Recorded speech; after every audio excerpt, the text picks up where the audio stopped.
Welcome back to episode 3 of our mini-series. This is Prospera Ventures. I'm Spencer. And I'm Bianca. Let's get this thing started. Selling a business can be one of the most complex and significant events in an owner's life. So far, we've talked about who we are, what our values are, and our mission, and that you should start planning ASAP. The goal of this episode is to break down the entire process from start to finish. Demystify what it means to actually sell your business. That way you can navigate with clarity and confidence and ensure a smooth, successful, and, of course, profitable exit. This will vary on your situation, owner specific and business specific, so please be sure to consult with your experts. Obligatory disclaimer, we are not attorneys or CPAs, so of course, please consult with your professionals. The 4 main parts to this entire process is really broken down into getting your house in order, navigating the due diligence, closing the transaction, and any transition period for the business owner. Process step number 1, getting your house in order. What do you mean? My house is clean. No, we should consider our financial readiness. Have we even had our books up to date? If someone were to ask us for the last 3 years of our P&Ls, balance sheets, cash flow statements, maybe even KPIs. What do you mean? The money comes in to the bank and we pay people and we take it out. Okay, I digress. The point is, when you get caught up in the day-to-day operations of a business, sometimes you don't have your financials completely cleaned up. Of course, if they're audited, all the better, but don't even have to go that far down the rabbit hole.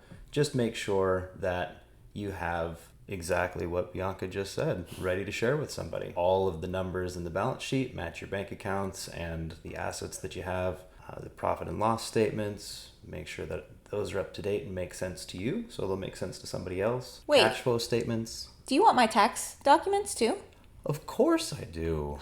And I know with some small business owners that might require a little explaining if the P&Ls and the tax documents don't particularly match. So make sure that either A, ideally, they match. That just makes life easy. Your tax documents reflect the same numbers that in the profit and loss statements that you're sharing with folks. If they don't, then you definitely need to be able to explain kind of what's going on and why, and might even need to go back and clean some of that up with a CPA just to make the process a little bit more smooth so the banks don't get upset when the buyer's trying to get money. Remember, we're only giving you this information so that you can have a more productive sales process.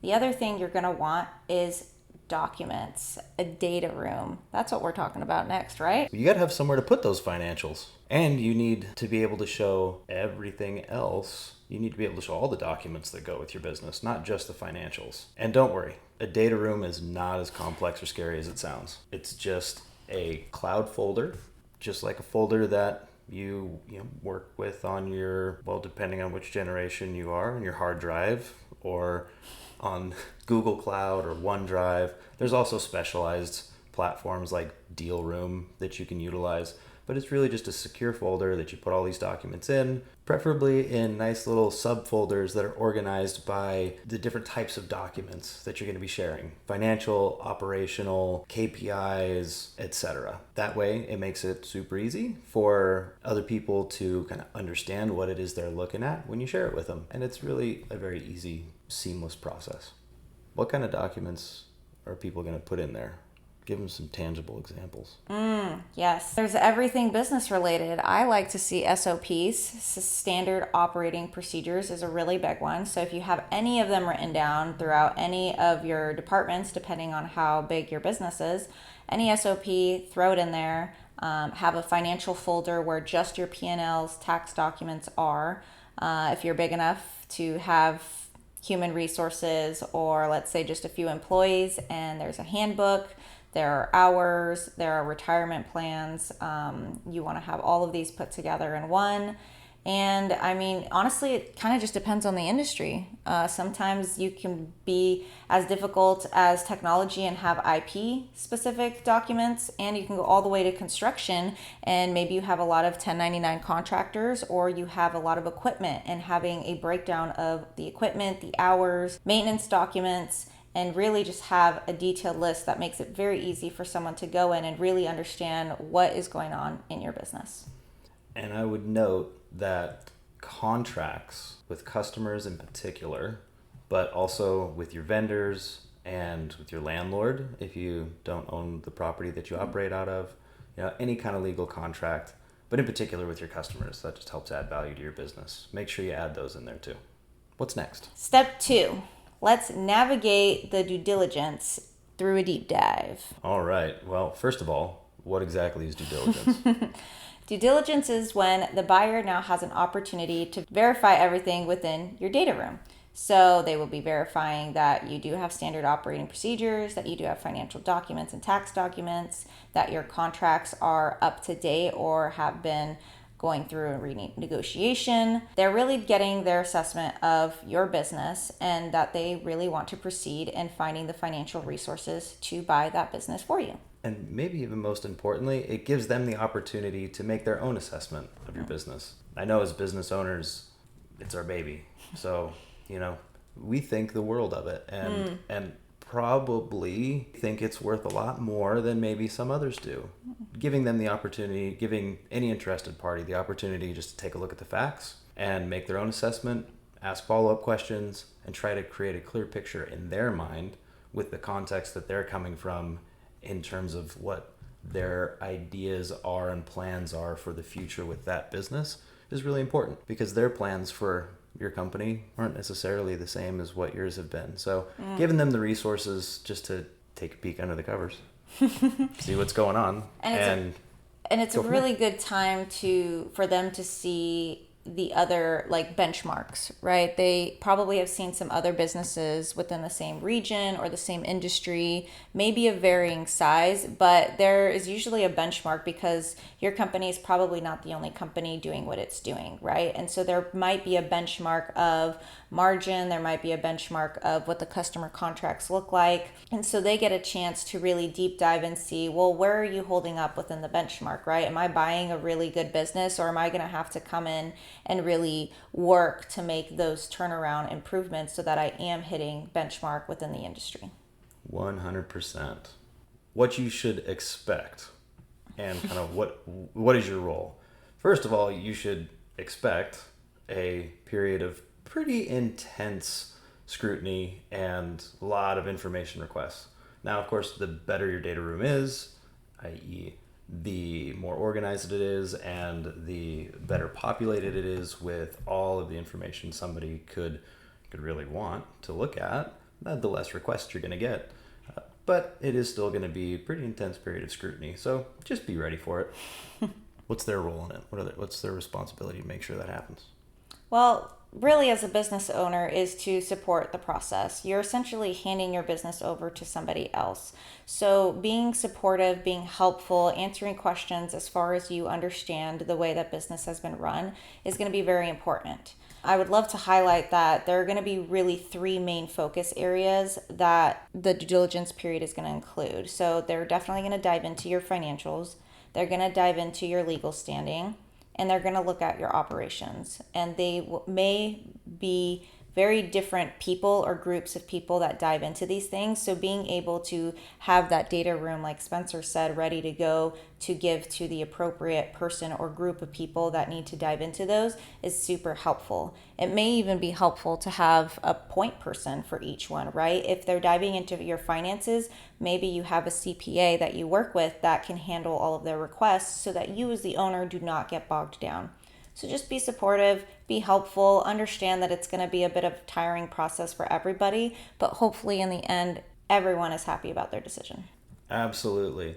And one other important note is that I can't think of a time where there wouldn't be, but stranger things have happened. Almost always, there's going to be an on-site visit, at least one, maybe more. And depending on what type of company you run, what type of industry you're in, there might also be an audit. Or if you are an asset-heavy business, there might be appraisals of your equipment. So it will be a pretty intense process, and you'll get to know different members of the due diligence team maybe better than you want to, which is probably a good reason to have a good point person on your team handling each one of those. Step 3 of this process involves getting the transaction closed. So you've gone through due diligence, you have your data room, you're almost to the closing table. What are you expecting? Well, we're at the closing. Of course, we all made an agreement. We shake hands. You transfer money into my bank account. I hand over the keys, and I ride off into the sunset with the money. You take over the business, right? Not quite. Nah, that's not really how that works. Really, and this is typically during the due diligence process, there are still a lot of fine details to be worked out. So you're going through due diligence and at the same time negotiating what's called a purchase and sale agreement or a stock purchase agreement, or if it's an asset sale, an asset purchase agreement. Point being, there is a final contract that you're going to need to sign at the closing table that's being negotiated both between you on the business terms and the legal teams on the finer details of the contract, much finer details than I can help you with. That's where you call your attorney, for sure. And ultimately, the goal is everybody's agreed on price and terms in the LOI, at least high level. During due diligence, people really get under the hood and figure out, what's going on, how it's going to work for them, what's financeable, what are their investors and lenders actually willing to lend on. So sometimes there's some final adjustments to the price and terms. And once everybody is on the same page, then you can finally get that contract on the table on closing day. Imagine closing day as day one of the new owner owning the business, right? So everybody's done their part, they've signed, funds have been transferred, and now we are getting into the transition period, which takes us to step 4. So on closing day, everybody actually does finally sign the final contract, funds are transferred, and the owner can ride off into the transition period. Not quite the sunset Not quite the sunset. There's usually still some follow-up, especially within that first week, right? Just because you've closed and have signed the contract doesn't mean that bank accounts have been transferred, doesn't mean that logins and passwords have been transferred. There's still quite a bit of work to do, but at least terms have been set, and those terms usually will involve what that transition period will look like. The question is, what exactly does that transition period look like?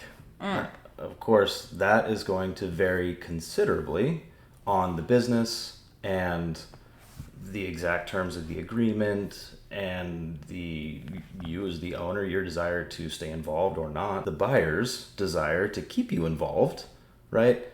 So there are a lot of variables here. But in general, you can expect a few, I think, high-level things as part of the transition. Definitely. And those high-level things would be a handover. So transition period where you as a business owner are handing the business over to the new business owner or owners if for some reason there are multiple owners in the purchase. And then there also is a new role. So now that you've moved out of your role as a business owner, you now get to really plan the rest of your life. And that's kind of interesting because we do like to talk about during the exit strategy phase about what you're going to do next, right? What are you going to do with that free time? So really starting to consider what your new role in your life is going to be. So let's break that down just a little bit more. Let's talk handover. Well, this is a pretty critical period because you have to transition all of the knowledge that is still in your head and not in those SOPs that Bianca is in love with. And even so, you can't, it's very hard to put all the fine details and nuances into a book. It's even harder to put relationships in a book. It's important for sure that you help successfully transition over relationships with customers, vendors, especially employees. The last thing the new owner needs is a mutiny as soon as you walk out the door, proverbially anyways. Also systems, right? There are always systems and processes of some form or another in a business, and there are nuances to them. Even if there's a lot of standardization, it's important that the new owner understands how everything works, which proverbial buttons to push and levers to pull, and where to stay out of the way. Not only all of the systems and processes and relationships and all of that good stuff is important. The where to stay out of the way part can be important. That can be really important, actually. You're used to being the one to go to for everything, the final decision maker, the one who is plotting the path forward. And while it's important to make sure that the new owner has everything that they need in order to be successful, unless you are sticking on as a partner, which can happen, but assuming you've sold your business and ultimately you want to transition out, it's important to make sure that you don't try to micromanage and accidentally step right back into that control role. Support, but don't steal the limelight. During the transition period timeline, this will be negotiated during due diligence. So usually you will understand and know ahead of time whether or not you're sticking around for 3 months, 6 months, 2 years, longer, and have those metrics really outlined so you already know what to expect. It's just a matter of now going through those steps, working with the new owner to make sure that it is a smooth and successful transition. All right, so we've made it to the end of your successful exit. What a journey. We really hope that this selling process was very clear to you, that you get your house in order, that you work through that data room and have a smooth due diligence process because you will have everything lined up and ready to go. You have a wonderful closing day, very successful, and you have a short but quick and fruitful transition period. Just remember, the selling process really is a clearly defined step-by-step journey. It's not a mystery. It can be a lot of work, but it's definitely rewarding, and there's a defined end that you are starting the journey, having in mind. So don't be afraid to take that first step and then the next step after that, and to keep going until you get to the end, get to the closing table, and ultimately have a successful handoff. The right time to start thinking about your exit is before you think you need to. So if you're ready to see where you stand, please book a consultation today. Or if you'd like to see if we are curious in buying your business, please qualify your business in the link below. That link will take you to a brief questionnaire. We'll review those and reach out to schedule a deeper conversation. Who knows? Maybe we're the right ones to buy your business. If not, maybe we can help. Either way, we look forward to seeing you soon. If you're not already, please click below to subscribe, turn on the notification bell so that you know whenever we drop a new episode, and of course, hit the like button. It really does help the algorithm share this with more people.